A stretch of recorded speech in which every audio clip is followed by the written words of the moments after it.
मेरे हिसाब से तो अगर आप मतलब किसी भी एग्जाम या फिर कुछ भी कर रहे हैं, अगर आपका मतलब मेन अगर एम है कि मेरे को अब पढ़ना है, तो आप मेरे हिसाब से कोई शेड्यूल नहीं होना चाहिए। आपको जब मौका मिले तब पढ़ लो। मोटिवेशन वही है कि ये टाइम भी बीत जाएगा। हाँ, आफ्टर 2 इयर्स जब मैं खुद को मेडिकल कॉलेज में देखूंगा तब जो मज़े होंगे। तो मेरे लिए यही था कि सेकंड ऑप्शन कोई है ही नहीं, बस अच्छा, एक ही गोल दिख रहा है, वहीं पे मुझे चलना है, खत्म बात। अभी 2 साल के लिए ये ले लिया, यही करना है बस, और ऑप्शन नहीं देखने, बस मुझे करना है तो करना है। हाय एवरीवन, आज आ चुके हैं हम एक नए वीडियो के साथ और आज आए हम एडुपेस एकेडमी सिलचर में। आज वो तमाम स्ट्रैटेजीज के बारे में जानेंगे नीट क्वालिफाइड स्टूडेंट से, और उन्होंने बहुत बेहतरीन प्रदर्शन किया है। नाम उनका आपको बताएंगे, उनका इंट्रोडक्शन बताएंगे और टिप्स एंड स्ट्रैटेजीज आपके लाइफ में इंपैक्ट करने वाले अगर आप एक नीट की पढ़ाई कर रहे हो। तो नाम है उनका शाश्वत, देवोजीत और उनका नाम है मोहित। तीनों से उनका बारे में विस्तार से जानेंगे। आप वीडियो में बने रहिए। अगर आपने चैनल को सब्सक्राइब नहीं किया है तो चैनल को भी सब्सक्राइब कर दीजिए और उन तमाम स्टूडेंट्स को आप शेयर कीजिए जिन्हें इस वीडियो से भी बेनिफिट मिलने वाला है। चलिए आगे बढ़ते हैं। तो सबसे पहले मैं तीनों का जानना चाहूंगा इंट्रोडक्शन, बैकग्राउंड के बारे में। तो प्लीज काइंडली हमारे ऑडियंस को आप शाश्वत आप स्टार्ट कर सकते हैं। हेलो एवरीवन, मेरा नाम शाश्वत है। मैं ओरिजिनली गुवाहाटी से हूँ और प्रेजेंटली मैं सिलचर में रिसाइड कर रहा हूँ। मेरे क्लास 10th में 96.4% आए थे और क्लास 12th में मेरे 96.6% आए थे। मेरा नीट 2024 का मार्क 622 है and I am expecting a medical college this year. Hello guys, मेरा नाम है देवोजीत और मैंने नीट 2024 में 695 स्कोर के साथ ऑल इंडिया रैंक 3199 पाया है। मेरे क्लास 10th में 97.8% आए थे जो मैंने केवी से किया था, और 12th में मेरे 95.8 आए थे जो मैंने डॉन बॉस्को से किया है। मैं ओरिजिनली बोरखोला से हूँ जो सिलचर से 30 किलोमीटर की दूरी पे है, और मेरे जेई मेंस में भी 98 परसेंटाइल आए थे। हेलो एवरीवन, मेरा नाम मोहित है और मैं ओरिजिनली करीमगंज से हूँ और मैंने सिलचर से अपना प्रिपरेशन किया है नीट के लिए और बोर्ड्स के लिए भी। और मैंने क्लास 10 में 90.2% सिक्योर किया था और 12th में 92% आए और नीट 2024 में मेरे 660 मार्क्स आए और मैं अपना मेडिकल में करियर परस्यू करना चाहता हूँ। ओके, सबसे बात करेंगे विस्तार में, मैंने जैसे बताया इस वीडियो में, और मुझे उम्मीद है कि आपको और भी जो भी हमने वीडियोस अपलोड किए वो भी अच्छा लग रहा है। तो चलिए थोड़ा और डिस्कशन में और इन डेप्थ बात करते हैं उनके साथ। तो मुझे तीनों का जानना है कि इनिशियल मोटिवेशन क्या था नीट आप जब प्रिपरेशन करना स्टार्ट किए थे। सबसे पहले आप मोहित आप बताइए कि इनिशियल मोटिवेशन क्या था। वही होता है कि इस करियर में जो आपको अपॉर्चुनिटीज मिलती है, जैसे कि आप फाइनेंशियल स्टेबिलिटी तो है ही, लेकिन उससे बड़ी बात है जब आप किसी को हेल्प करते हो तो उससे जो एड्रिनल पुश मिलता है वो सबसे बड़ा मोटिवेशन अनबिलीवेबल होता है वो, क्योंकि आप एक सोशल कॉज के लिए काम कर रहे हो जो पैसे से कहीं गुना लाख गुना बढ़कर है, राइट? हाँ, ये एक नोबल प्रोफेशन है। वही पैसे ज़्यादा मैटर नहीं करते, मैटर करता है कि आप जो कर रहे हो उससे आप सेटिस्फाइड हो कि नहीं। और मुझे लगता है मैं ये करके एकदम सेटिस्फाइड हूँ।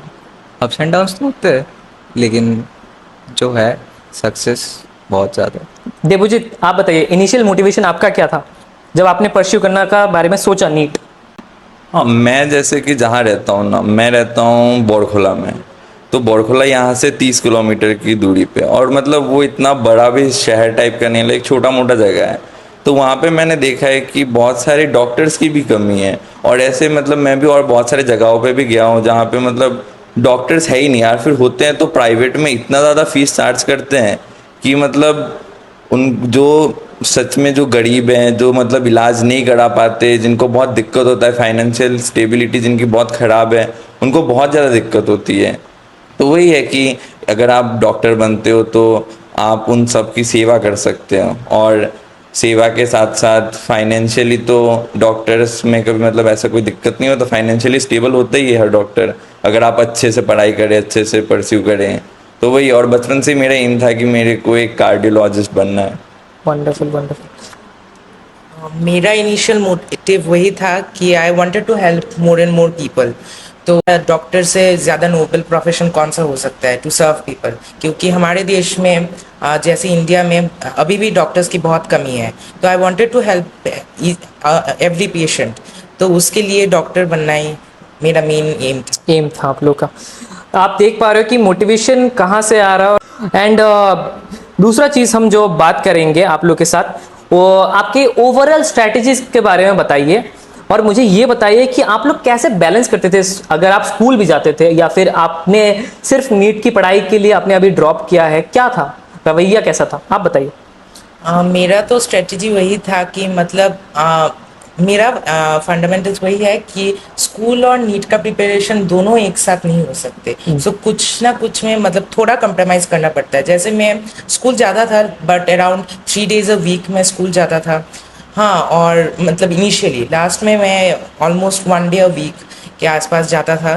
तो क्योंकि स्कूल में सिर्फ बोर्ड्स का पढ़ाई होता है, तो 11th जब हम क्लास 12th में आ जाते हैं, हम नीट के लिए क्लास 11th का भी कोर्स रहता है, जिसके लिए revision is the key to NEET. तो उसके लिए स्कूल उतना मीन्स स्कूल और नीट को इतना बैलेंस नहीं कर सकते, लेकिन हाँ कुछ ना कुछ कंप्रोमाइज करना पड़ता है। मेरा स्ट्रेटजी ऐसा था कि मतलब मैं सिलचर में नया नया आया था 11th में। तो लाइक पहले तो मैंने रामानुज एक स्कूल है, मतलब रामानुज कॉलेज सभी जानते होंगे, वहाँ पे एडमिशन लिया था। लेकिन वही है कि मेरे को लैंग्वेज बैरियर मेरे पे आ गया था, मेरे को बंगाली सही से आता नहीं है। तो फिर वही बंगाली की वजह से फिर मैं डॉन बॉस्को में गया। डॉन बॉस्को में मेरे को पता नहीं था, तो इनिशियली मैं रोज़ ही स्कूल जाता था, लाइक 3-4 महीने में रोज़ लगातार स्कूल गया। लेकिन उसके बाद फिर धीरे धीरे मैंने जैसे जैसे प्रिपरेशन को और आगे बढ़ाया और आगे बढ़ता गया, मैं मतलब ऐसा नोटिस कर रहा था कि ना मेरे से नीट सही से होगा ऐसे, फिर ना स्कूल होगा। फिर धीरे धीरे मैंने एडुपेस के टीचर्स के साथ भी बातें किया, उनसे लाइक सलाह लिया। तो उन सब से बात करके फिर मेरे को पता चला कि नहीं, थोड़ा बहुत अगर हम लोग स्कूल में कॉम्प्रोमाइज़ करेंगे, क्योंकि सेल्फ स्टडी नीट का एक मंत्र है। जितना बार हम सेल्फ स्टडी, जितना ज़्यादा टाइम करेंगे, जितना ज़्यादा चीज़ों पे एफर्ट देंगे, जितना एक चीज़ को बार बार पढ़ेंगे, उससे ही हम उस चीज़ को और अच्छे से परस्यू कर पाएंगे।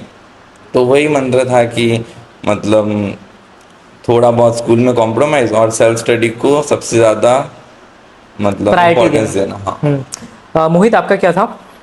देखिए, एज सच तो कोई एग्जैक्ट आइडियल प्रिपरेशन स्ट्रेटजी तो नहीं होता। तो आप जैसे धीरे धीरे आप स्टार्ट करते हो तो धीरे धीरे आता है। आप टीचर से बात करते हो, आप अपने दोस्तों से बात करते हो, आप अपनी गलतियों से सीखते हो। उसके साथ मेन चीज़ है आपका कंसिस्टेंसी और डिसिप्लिन। मोटिवेशन तो एक जस्ट पुश है कि थोड़े शॉर्ट टाइम के लिए आता है, लेकिन कंसिस्टेंसी और डिसिप्लिन के साथ आपका एकदम से हो जाएगा। और मेन थिंग है कि रिवीजन रहना ही चाहिए। ओके। और तो एक चीज़ हम जान पाए इन स्टूडेंट्स से, जैसे कि मोहित ने अभी बात किया है कि मोटिवेशन तो ठीक है, लेकिन खुद के अंदर से मोटिवेशन और इंस्पिरेशन में बस यही फर्क है ना कि मोटिवेशन बाहर से आता है जो कि कम टाइम के लिए हो सकता है, लेकिन जो इंस्पिरेशन है वो अगर एक बार अंदर से आना शुरू हो जाए देन वो अनलिमिटेड पोटेंशियल, और वो चलता ही रहता है। वो इंस्पिरेशन जो होता है, उनके अंदर भी इंस्पिरेशन था तीनों के अंदर, इसलिए उन्होंने परस्यू किया है।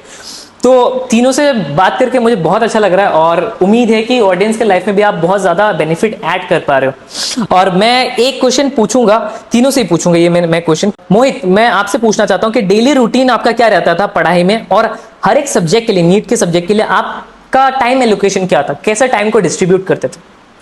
पहले तो कि हमें अपना शेड्यूल, मतलब कौन से टाइम पे आप कंफर्टेबल, आप प्रोडक्टिव हो, वो ढूंढना पड़ता है। पहले जैसे मैं सुबह को उठता था तो उसके साथ मेरा मैच नहीं होता था।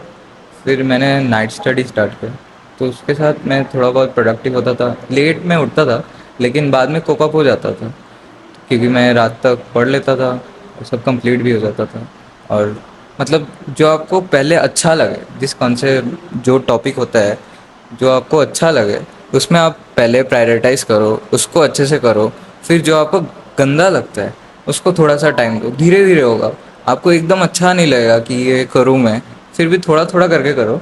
जो अच्छा लगता है उसको ज़्यादा करो तो वो ऑलरेडी शार्प हो गया, और जो आपको अच्छा नहीं लगता वो धीरे धीरे हो रहा है और अल्टीमेटली एट द एंड हो जाएगा।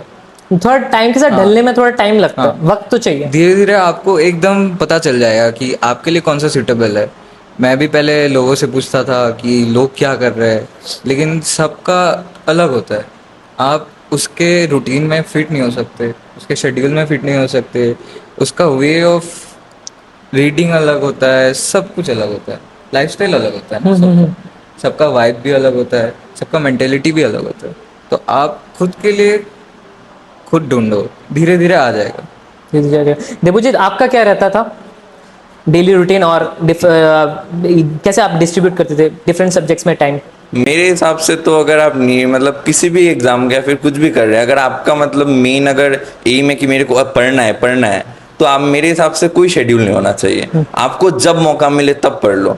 आप ऐसा नहीं है कि आप शेड्यूल बना के लाइक आप पहले खाने का टाइम निकाल रहे हो, फिर नहाने का निकाल रहे हो, फिर इधर जाने का निकाल रहे हो, फिर जो टाइम बच रहा है वो पढ़ाई को दे रहे हो। मेरे हिसाब से ऐसा होना चाहिए कि आप पूरा टाइम ही पढ़ाई को दे रहे हो, फिर जो आपको बीच में टाइम मिला उसमें आपने खा लिया, उसमें आपने नहा लिया, ऐसा होना चाहिए। तभी मतलब आप अंदर से लाइक आपका जोश अंदर से तब दिखेगा ना।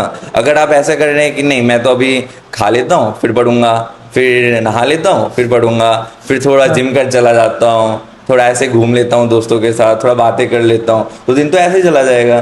तो वही है कि मतलब आपको ऐसा होना चाहिए कि आपको पढ़ना है तो भाई मतलब जब जब मौका मिले पढ़ लो। मतलब आपको ऐसा होना चाहिए कि पूरे दिन ही बस पढ़ लो जैसे जब मौका मिले जैसे मिले पढ़ लो, वही है। और मैं लाइक ऐसा करता था कि मैं सुबह उठता था, मैं बचपन से ही ऐसा था कि मैं अर्ली राइजर था, मैं सुबह सुबह जल्दी उठता था। तो मैं शुरू में 5-6 बजे के अंदर उठ ही जाता था, फिर 4 बजे भी कभी कभी। तो शुरू में ऐसा था कि मेरा ऐसा था कि मैं बायो जिस टाइम पे पढ़ता था ना, बायो में उस टाइम पे नहीं पढ़ पाता जिस टाइम मेरे को थोड़ा मतलब फ्रेश कम फील कर रहा हूँ। मेरा ऐसा लोगों का फिजिक्स केमिस्ट्री ऐसा होता है कि वो जब फ्रेश फील नहीं कर रहे हो तो नहीं कर पाते। मेरा ऐसा था कि मैं बायो नहीं पढ़ पाता था। तो मैं सुबह उठता था फ्रेश मतलब थोड़ा मतलब फ्रेश होता था, फिर मैं फिजिक्स करता था। जब मैं फिजिक्स करके थोड़ा फ्रेश हो गया मतलब थोड़ा मैं एक बेटर फील कर रहा हूँ तो मैं बायो करता था। फिर ऐसे करके फिर दोपहर आता था, दोपहर को थोड़ा ऐसे मतलब थोड़ा टाइम ऐसे पास करके फिर वापस से फिजिक्स केमिस्ट्री, और शाम के टाइम में मैं जनरली बायो करता था।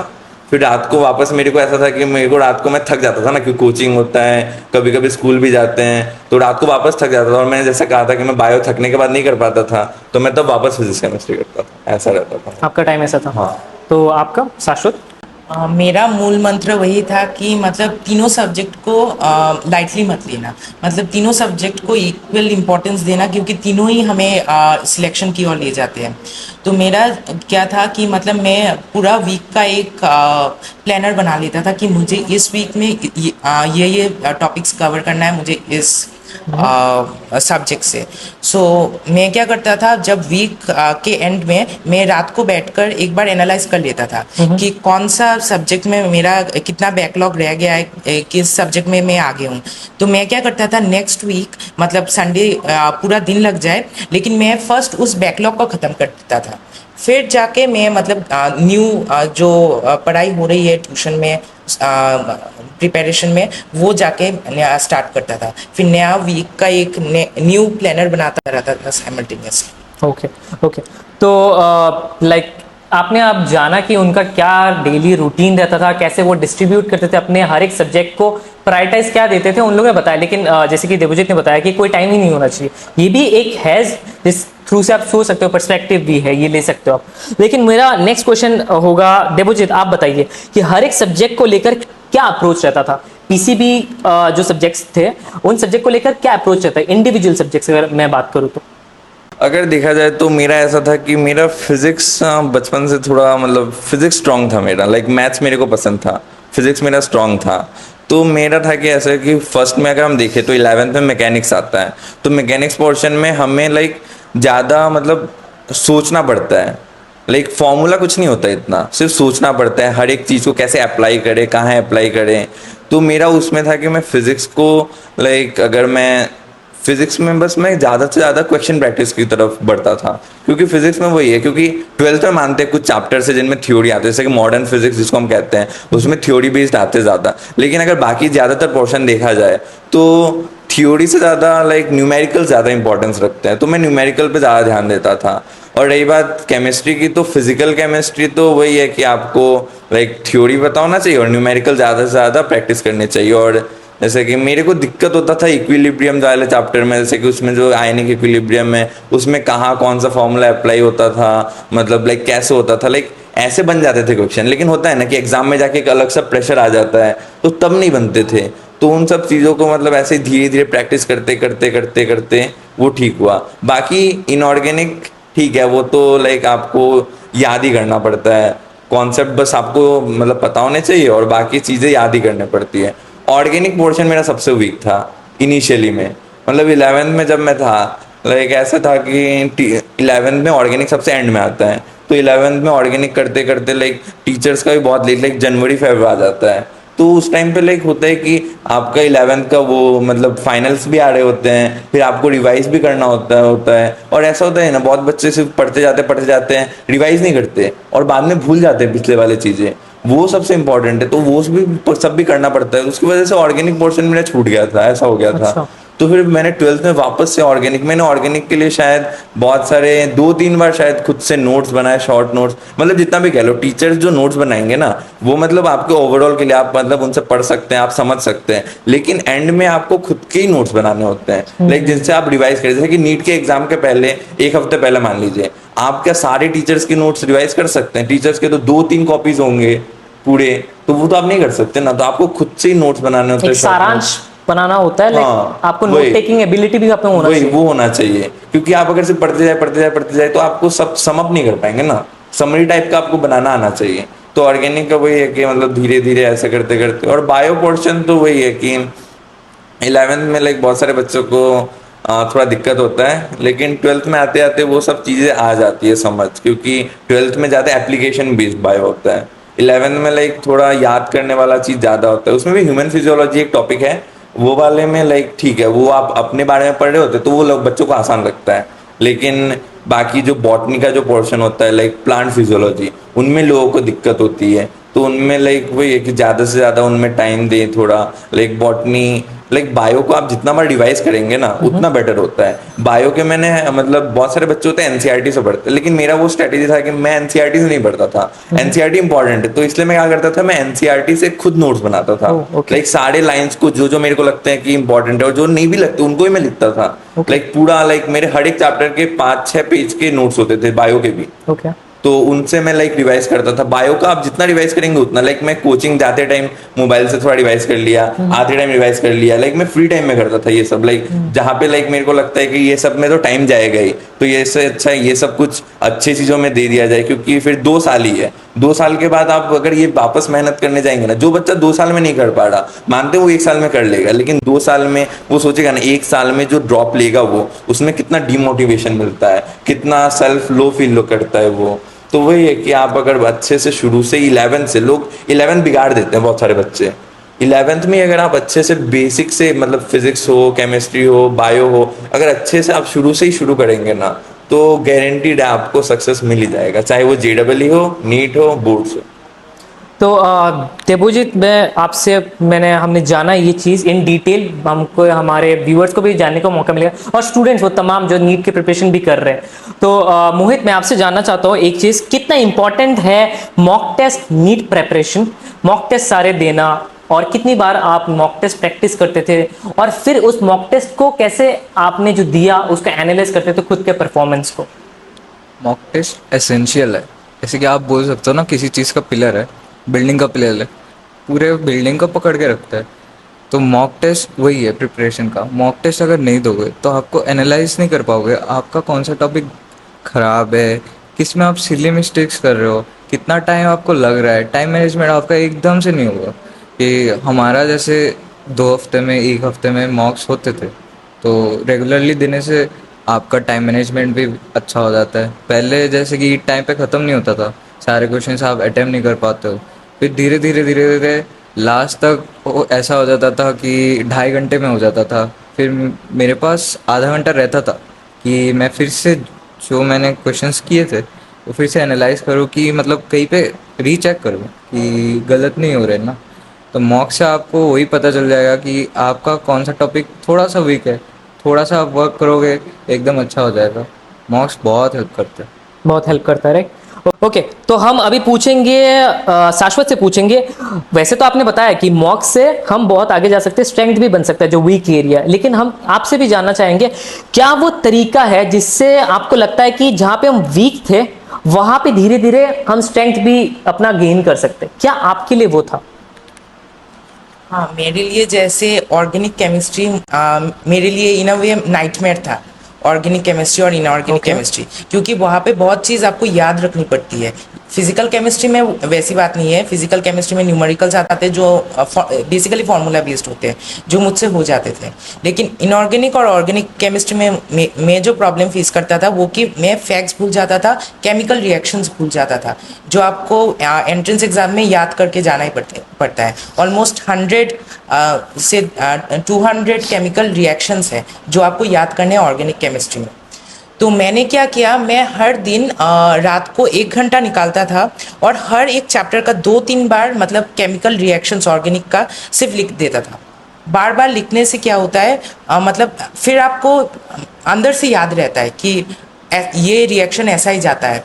मेरा अभी भी याद है ऑर्गेनिक का मैंने सिर्फ रिएक्शंस बार बार लिखकर मेरे 2-3 कॉपीज भर दिए थे। ओ, हाँ, उसके बाद मतलब इस बार नीट में मेरा 1 मार्क भी ऑर्गेनिक से नहीं गया।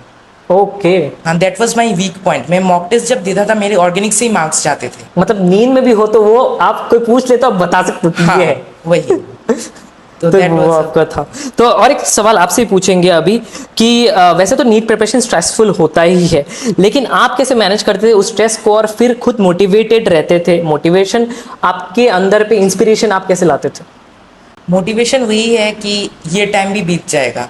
हाँ, आफ्टर 2 इयर्स जब मैं खुद को मेडिकल कॉलेज में देखूंगा तब जो मज़े होंगे उसके लिए 1 साल तो मैं सेक्रीफाइस कर ही सकता और वो तो हूँ। ख्वाब अभी से आ रहा है कि हम लोग हाँ। जाएंगे कोई अच्छे से कॉलेज में, और फिर थोड़ा हाँ वो एंजॉयमेंट भी होता है, कॉलेज के दोस्तों के साथ भी आप घूमते हो, एंड देन पढ़ाई भी होता है उसके साथ साथ, एक रिफ्रेश माइंड के साथ। लेकिन वो ही एक लाइफ का एक चीज़ है जो आपको आगे चलकर पाओगे आप, और अगर जितनी जल्दी आप क्लियर कर सको that would be better A it great is. Feeling, right? Okay, तो ये सारा सवाल तो हमने पूछा है इनसे, और भी सवाल पूछेंगे आपसे, लेकिन क्या आप लोग का ये फर्स्ट अटेम्प्ट था? अगर आपका नहीं था तो आपको क्या लगता है कि आपने जिस दिन से पढ़ाई शुरू किया था, क्या आपने इससे सोच लिया था कि पहला अटेम्प्ट है, इसको ही क्लियर कर लेना है? हाँ, ये मेरा फर्स्ट अटेम्प्ट ही था। और मतलब फर्स्ट अटेम्प्ट में अगर कोई कॉम्पिटिटिव एग्ज़ाम क्लियर करना है तो फर्स्ट डे से ही ऐसा मेंटेलिटी चाहिए कि मुझे ड्रॉप तो नहीं लेना, क्योंकि ड्रॉप में बहुत स्ट्रेस होता है लोगों को कि अगर इस बार नहीं हुआ तो मेरा क्या होगा। ये सब चीज़ें एक्सपीरियंस को सताते रहते हैं। तो मेरा तो फर्स्ट डे का गोल यही था कि मुझे फर्स्ट अटेम्प्ट में क्लियर करना है।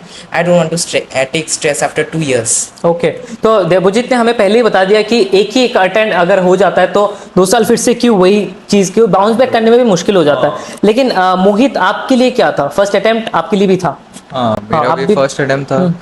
तो मेरे लिए यही था कि सेकंड ऑप्शन कोई है ही नहीं, बस मतलब करते एक ही जाओ। गोल दिख रहा है, वहीं पे मुझे वही, चलना है, हाँ, खत्म बात। अभी 2 साल के लिए ये ले लिया है, यही करना है बस, और ऑप्शन नहीं देखने हैं, बस मुझे करना है तो करना है, धीरे धीरे हो जाएगा आराम से। 2 साल बहुत बड़ा टाइम होता है।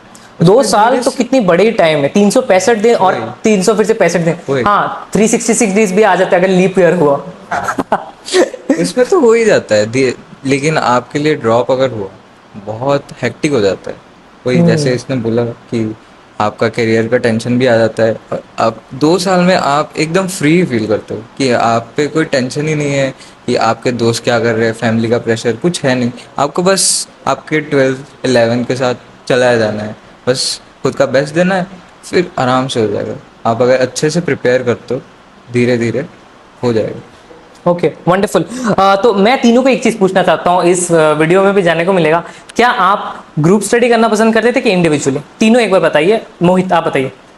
मतलब मेरा एसएस तो कोई प्रायोरिटी नहीं है, बट घर में तो मैं करता ही था सोलो, बट फिर भी मतलब कोचिंग में कभी कभी दोस्तों के साथ भी कर लिया करता था। तो क्या होता है कि आपको कुछ नहीं आ रहा है और सर अगर बिजी भी है, या फिर कभी कभी हो जाता है कि एक शर्म भी आ जाती है कभी कभी कि सर से कितना पूछूं। आपके दोस्त हेल्प आउट कर देंगे, उनसे आप ज़्यादा फ्रीली पूछ सकते हो, वो एक फैक्टर है। बट किसी किसी स्टूडेंट के साथ मतलब मेजोरिटी के साथ वही होता है कि आप ग्रुप स्टडी में बहुत ज़्यादा डिस्ट्रैक्ट हो जाते हो। तो प्रेफर करो कि ज़्यादा घर पे या फिर कोचिंग में ही सही अकेले पढ़ने का, बट दोस्तों से हेल्प ज़रूर मांगना। मतलब अगर आपको कोई प्रॉब्लम हो, ग्रुप स्टडी भी उतना ख़राब नहीं है, मैं ख़राब नहीं बोलूँगा। डिस्ट्रैक्ट अगर नहीं हुए तो बहुत अच्छा है, हेल्पफुल बहुत है। हाँ देवजीत, आपका क्या था? हाँ, जैसे कि इसने कहा कि वो एक ग्रुप स्टडी में डिस्ट्रैक्शन तो हो सकता है, तो इसलिए आप ऐसे दोस्त उठाओ ना, कि जैसे जो दोस्त मतलब आपके जो दोस्त है उनका भी आपकी तरह सेम मोटिव है कि उनको भी सिर्फ इसी साल में या तो गवर्नमेंट मेडिकल कॉलेज में जाना है या तो एम्स में जाना है, इसी साल जाना है। ऐसे बच्चों के साथ अगर आप दोस्ती रखो, मतलब दोस्त हो सकते हैं ऐसे गंदे भी होते हैं, क्योंकि लाइक दोस्ती तो सबके साथ रखनी पड़ती है ना, ऐसा थोड़े है कि सिर्फ अच्छे बच्चों के साथ दोस्ती रखेंगे तो ऐसा होगा कि हम अपने से अच्छे के साथ रख रहे हैं तो हमसे कौन रखेगा फिर, क्योंकि वो उनसे तो हम फिर कम ही है।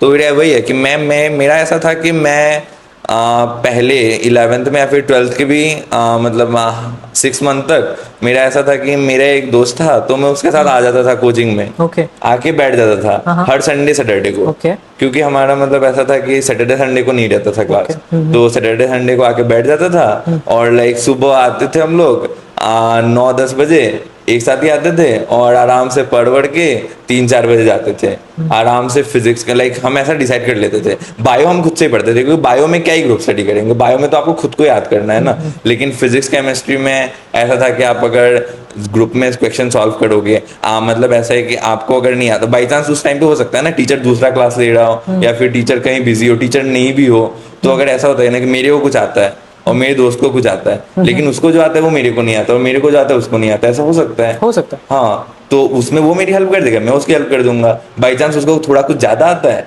तो क्योंकि टीचर से अगर पूछूंगा तो मेरे को वही बताएगा जो मैंने पूछा है, लेकिन अगर दोस्त से मैं बात करूंगा तो मेरे को शायद उससे थोड़ा ज्यादा पता चल जाए या फिर उस टॉपिक से थोड़ा बाहर निकल के पता चल जाए, या फिर मेरे को जो आता है, जैसे कि बाई चांस मेरे को जो आता है वो मेरे दोस्त ने मेरे को पूछा, तो फिर बाई चांस अगर मेरे को लगता है कि नहीं मेरे को ही आता है, लेकिन बाई चांस जब मैं उसको बताने जा रहा हूँ ये चीज तो मेरे को लग रहा है नहीं कहीं ना कहीं तो मेरे पे कमी है, तो मैं उस चीज को और इम्प्रूव कर पाऊंगा, ये भी बेनिफिट हो जाएगा। हाँ, लेकिन वो है कि एंड में तो फिर रिवाइज करते टाइम तो आपको खुद से ही करना होता है, मतलब इनिशियली आप कर सकते हैं ग्रुप स्टडी लेकिन एंड में आपको खुद ही करना होगा सब कुछ। हाँ, मुझे मतलब ग्रुप स्टडी थोड़ा डिस्ट्रैक्टिंग लग रहा था। मैं हमेशा अकेले स्टडी करना ही प्रेफर करता हूँ, लेकिन वही है कि मतलब कभी कुछ डाउट्स हो जाते हैं तो टीचर्स को उतना फ्रीली हम अप्रोच नहीं कर पाते। मैं अपने फ्रेंड से जितने फ्रीली मैं बात कर सकता था उतना टीचर से नहीं होता बात। तो वही अगर कोई क्वेश्चन मुझसे नहीं हो रहा या कुछ समझ नहीं आ रहा जो टीचर ने क्लास में पढ़ाया तो पहले मैं अपने दोस्त को पूछ लेता था, फिर अगर क्लियर नहीं हुआ तो मैं टीचर्स को पूछता था। तो वही है, लेकिन आफ्टर ऑल मतलब self study is the key, मतलब खुद ही अकेले पढ़ना is the best thing. Okay okay, तो इन तीनों से हमने जाना उन वो ग्रुप स्टडी या इंडिविजुअली पढ़ना पसंद करते थे। मुझे बताइए, आप बताइए क्या वो स्ट्रैटेजी रहता था एग्जाम के दिनों में कि आप एक माइंडसेट के साथ पढ़ाई करते थे कि हाँ मुझे इंश्योर करना है कि मैं सारा का सारा अटेम्प्ट करके आऊँ, और क्या आप अटेम्प्ट करके आ पाते थे सारा का सारा जो आपने सोचा हुआ था? इनिशियली तो नहीं हो रहा था, जब मैं मॉक टेस्ट दे रहा था वहाँ पे मेरे 10-15 क्वेश्चंस छूट रहे थे एवरी टाइम। लेकिन द कीज मतलब आप जितने सारे मॉक टेस्ट देंगे उतना आपका प्रैक्टिस होगा, उतना आपका स्पीड इंक्रीज होगा। तो इसी कारण मतलब mock test is very important. Mock test आपका प्रिपरेशन तो हो जाता है पढ़ने से, लेकिन प्रिपरेशन सिर्फ ये इंश्योर नहीं करता कि आपका सिलेक्शन होगा, आप सारे क्वेश्चंस अटेम्प्ट कर पाएंगे। जो मैंने देखा था मेरा प्रिपरेशन बहुत अच्छा हो रहा था, मैं जो सीख रहा था वो सॉलिड सीख रहा था। लेकिन बाद में क्या हुआ कि जब मैं मॉक टेस्ट दे रहा था मैं ये क्वेश्चन कर पाता था लेकिन एग्जाम में नहीं होते थे। Okay. Maybe exam fear आ जाता था या स्पीड स्लो था जिससे मेरे न्यूमेरिकल स्लो हो रहे थे। फिर जैसे जैसे मॉक टेस्ट देते जितना क्वेश्चंस और प्रैक्टिस करते, मे बी सम क्वेश्चंस मतलब पहले मुझे 5 मिनट्स लगता था फिजिक्स के वो क्वेश्चन सॉल्व करने में, मैं अब वो 2 मिनट में कर रहा हूँ। तो वही नीट में तो अभी बहुत क्वेश्चंस है, तो वही की है कि मतलब 180 क्वेश्चंस करने हैं आपको 180 मिनट्स में। हाँ, तो वो स्पीड मेंटेन करने के लिए mock test are very important. Speed, उसके साथ साथ अगर स्पीड आ गया And एक्यूरेसी accuracy. भी आ जाता है। Yeah. ओके, तो ये तो हमने जाना शाश्वत से। तो हमने जाना उनसे काफ़ी सारा चीज़ें, और आप उम्मीद करते हैं कि आप बने रहे हो इस वीडियो में। तो जानते हैं देवजीत से अभी एक क्वेश्चन करते हैं कि now that you have cleared NEET, तो आपको क्या लगता है कि आगे चलकर तो आप एमबीबीएस ज्वाइन करोगे, आप उसको क्लियर भी करने वाले हो और उसके बाद पीजी, नीट पीजी भी दोगे, तो उसके बाद क्या स्पेशलाइजेशन करना चाहते हो? क्या आपका स्ट्रैटेजी है, क्या अप्रोच है आपको अभी से लेके, क्या उम्मीद है आपको? हाँ भाई, जैसे कि मैंने तो अभी नीट यूजी दिया है, तो अभी मेरे को उम्मीद है कि मेरे को कोई ना कोई एम्स में तो मिल जाएगा, मतलब इस मार्क के साथ। तो उसके बाद एमबीबीएस तो 4.5 इयर्स का होगा, देन 1 ईयर का कंपलसरी इंटर्नशिप होता है। उसके बाद अगर बाई चांस मैंने एम्स से किया तो फिर कोई सर्विस बॉन्ड नहीं होता, तो हम डायरेक्ट मतलब पीजी दे सकते हैं। तो पीजी देने के बाद मेरा वही है कि मेरे को कार्डियो सर्जन बनना है, तो मैंने सोचा कि डायरेक्ट एमडी इन मेडिसिन या फिर सर्जरी कर सकते हैं। और मतलब नीट यूजी दे के वो 3 साल का कोर्स होता है। उसके बाद वापस और एक एग्ज़ाम देना होता है स्पेशलाइजेशन के लिए और भी, तो उसमें लाइक आप डायरेक्ट कार्डियो सर्जन के लिए और 3 साल का कोर्स होता है, तो वो करने के बाद आप कर सकते हैं। लेकिन वही है कि आपको लाइक अच्छे से मेहनत करना होगा। वही है कि अगर आपने कोई भी एग्जाम के बाद, जैसे कि एमबीबीएस खत्म होने के बाद नीट पीजी के टाइम अगर आपने ड्रॉप ले लिया, वही है कि बहुत सारे साल बर्बाद होते हैं। तो अगर वही है कि आप अगर एमबीबीएस के टाइम ही पीजी की तैयारी कर लें, फिर उसके बाद डायरेक्ट वो एमडी के टाइम ही डायरेक्ट उसकी स्पेशलाइजेशन की तैयारी कर लें, ऐसा करने से लाइक वो है कि साल बच जाते हैं बहुत सारे। तो ये है आपका ओके। तो देवजीत ने जो बताया उनके बारे में कि स्पेशलाइजेशन वो किस चीज़ में करना चाहते हैं, एंड तीनों से लास्ट एक फाइनल का सवाल, बहुत सारा सवाल किया है और उम्मीद है कि आपको बेनिफिट हुआ है इस वीडियो से। हम लोग और एक क्वेश्चन करेंगे और इस टाइम ये तीनों क्वेश्चन हम तीनों से करेंगे। तो एक पीस ऑफ एडवाइस जो आप देना चाहते हो स्टूडेंट्स को जो अभी नीट की पढ़ाई कर रहे हैं, और कुछ वर्ड्स ऑफ एनकरेजमेंट। तो सबसे पहले मोहित बता सकते हो, उसके बाद हम दूसरों से भी पूछेंगे। मेरे हिसाब से तो बस है कि काम रहो, चिल रहो, ज़्यादा स्ट्रेस लेने की कोई बात नहीं है, क्योंकि स्ट्रेस में अगर आप आ जाते हो तो आपका फोकस बन ही नहीं सकता।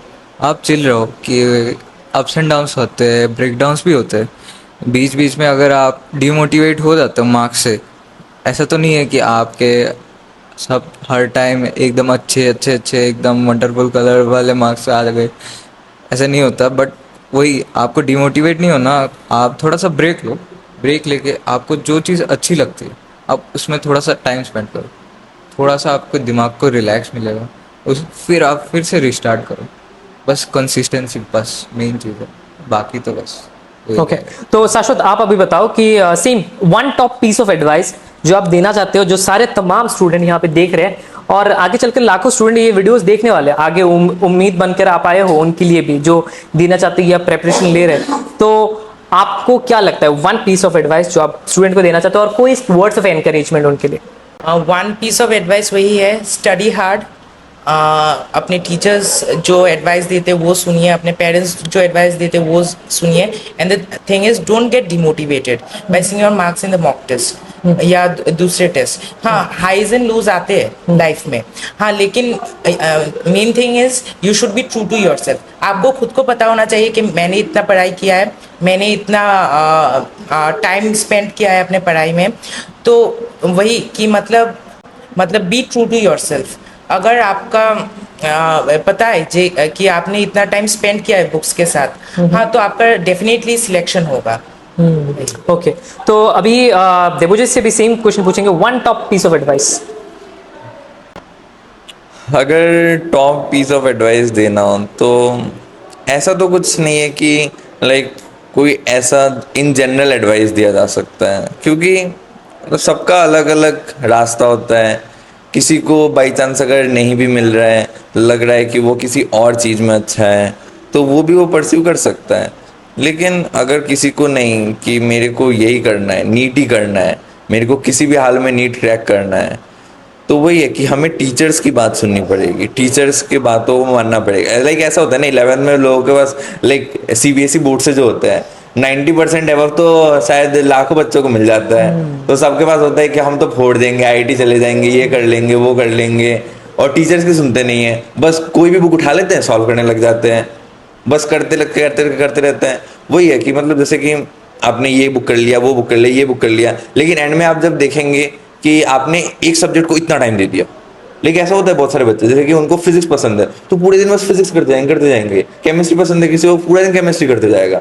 और नीट वाले के तो केस में स्पेशली होता है कि उनको बायो पसंद होता है तो पूरे दिन बस बायो पढ़ते जाते हैं, फिजिक्स केमिस्ट्री पे ध्यान ही नहीं देते। तो वही है कि मेन कि आपको सब सब्जेक्ट को इक्वली बैलेंस आउट करके सबको इक्वली टाइम देना होगा, टीचर्स की बातों को एडवाइस पे सुननी होगी। और आपसे जो बड़े हैं, जिन्होंने इस फील्ड में आगे बढ़े हैं या फिर इन फील्ड में गए हैं, उनसे आप एडवाइस ले सकते हो, उनसे पूछ सकते हो। और एंड तो आपका ही है, एंड तो आपको ही अच्छे से पढ़ना होगा। अगर आप अच्छे से पढ़ेंगे तो आपको मिलेगा। वही है कि मेहनत ही सबसे इम्पोर्टेंट है, रिवीजन करो, मेहनत करो, और बाकी तो सब अगर आपकी तपस्या सही है तो आपको मिलेगा। ओके तो देख रहे हो कि उन्होंने क्या कहा, डिसिप्लिन, कंसिस्टेंसी इंपॉर्टेंट है, प्रैक्टिस करना बहुत ज़रूरी है, मेहनत करना ज़रूरी है, हार्डवर्क, और अगर ये सारे तमाम चीज़ें, और जिन्होंने जैसे उन्होंने कहा कि तपस्या आपका रंग लाएगा, तो सारा चीज़ हमने आज बात किया है उनके साथ और डिस्कस किया है। और उम्मीद है कि इस चैनल में आप जुड़े हुए हो और आगे भी और सारे तमाम ऐसे वीडियोस डालेंगे जो आपके लाइफ में कुछ वैल्यू ऐड कर पाता है। आज के लिए वीडियो इतना तक ही रखेंगे, लेकिन एक रिक्वेस्ट है वीडियो अंत करने से पहले कि वो तमाम स्टूडेंट को आप शेयर कर दीजिए वीडियो। अगर आपके थ्रू से एक भी स्टूडेंट का बेनिफिट होता है तो इससे बढ़िया आपके लाइफ में भी कुछ बड़ी बात, उससे ज्यादा बड़ी बात क्या ही हो सकती है, राइट। और मिलते हैं आप सबके साथ अगले वीडियो में अगले स्टूडेंट्स के साथ। और इतना था कि आज वीडियो रखेंगे। Thank you so much for watching this video.